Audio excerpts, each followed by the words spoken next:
Olá, bem-vindos a essa aula de Direito Penal e hoje nós vamos falar sobre teoria da norma penal e também um pouco sobre os efeitos da norma penal no tempo. Quando eu quero falar de teoria da norma penal, eu quero antes de mais nada dizer que o direito penal está inserido dentro da teoria geral do direito. Porém, as normas penais elas têm algumas particularidades que devem ser levadas em consideração quando nós estamos falando de normas penais que estabelecem tipos penais, ou seja, que estabelecem e prescrevem condutas descritas como crime. Sabemos que existem três tipos de funtores deônticos que podem efetivamente se transformar em comandos normativos, a saber, é permitido, é obrigatório e é proibido. Então as normas podem conter três comandos que podem efetivamente variar nessa escala. É permitido, é proibido, é obrigatório, não necessariamente nessa ordem. As normas penais elas podem ser também de qualquer natureza. Existem normas penais que são permissivas, normas penais que são obrigativas e normas penais que são proibitivas.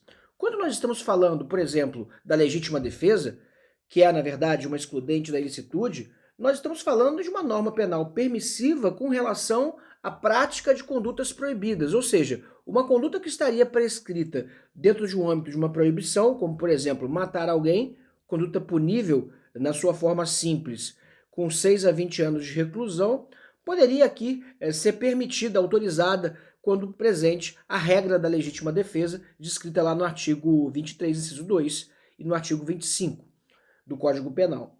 Normas permissivas existem dentro do direito penal, mas, em regra, quando nós estamos falando de fatos típicos, ou seja, de crimes previstos em lei, nós estamos falando de normas penais proibitivas. Muitas pessoas vão dizer, ora, mas no direito penal, não está, no Código Penal não está dizendo matar alguém é proibido, está dizendo apenas matar alguém. De tal maneira que matar alguém pode ou não ser uma faculdade de uma pessoa.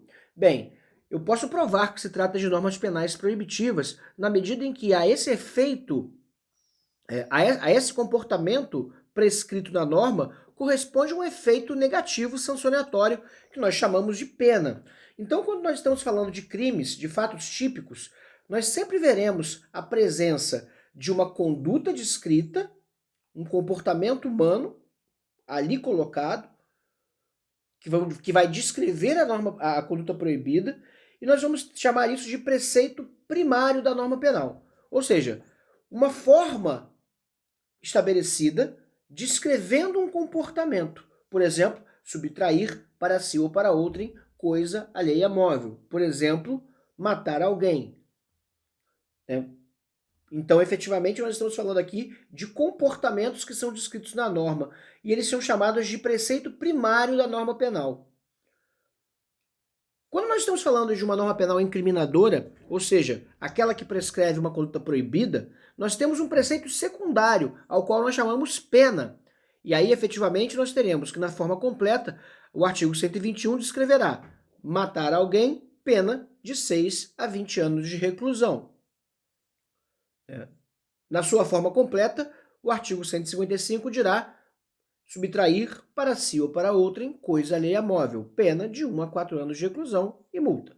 Então, efetivamente, nós temos, no primeiro momento, uma conduta proibida, e ali descrita na norma como uma imposição normativa de um comportamento que está proscrito da esfera penal, portanto, norma penal proibitiva, e logo na sequência, no preceito secundário, a consequente sanção penal correspondente, sempre calculada em termos de penas privativas de liberdade. E aqui eu quero falar em pena privativa de liberdade em sentido amplo, porque nós temos, por exemplo, o artigo 28 da Lei 11.343, o crime de posse de droga para uso pessoal, que não vai prescrever, por exemplo, uma pena de restrição da liberdade em sentido amplo, como, por exemplo, a detenção ou a prisão, ou a reclusão.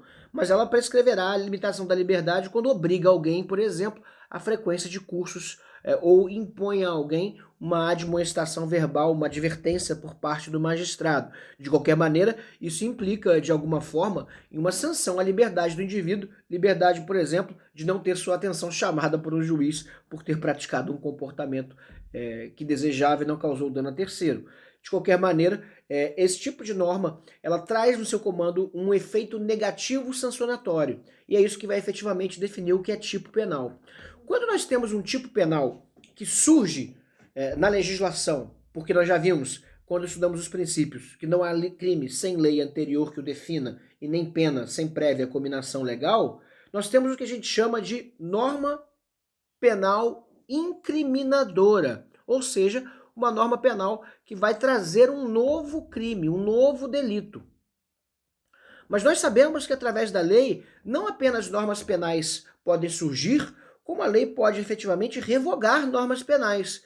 Quando nós estamos falando de crimes, estamos falando de direito, e quando nós estamos falando de norma jurídica, estamos falando de um evento que é dinâmico no tempo e no espaço. Ou seja, ele pode ter aplicabilidade em um lugar e não no outro, e ele pode efetivamente ser revogado, derrogado, pode ser alterado, pode efetivamente ter as consequências do delito majoradas, que nós vamos chamar de reformatio impeius, podem ter as consequências jurídicas do delito minoradas, que vamos chamar de reformatio in melius, pode ter qualquer tipo de existência abolida, como por exemplo no caso do crime de adultério, do artigo 240 do Código Penal, e aí nós estamos diante do fenômeno da abolitio criminis, e pode efetivamente, como eu já mencionei, acontecer de surgir um novo crime, hipótese em que nós temos uma novatio legis incriminadora.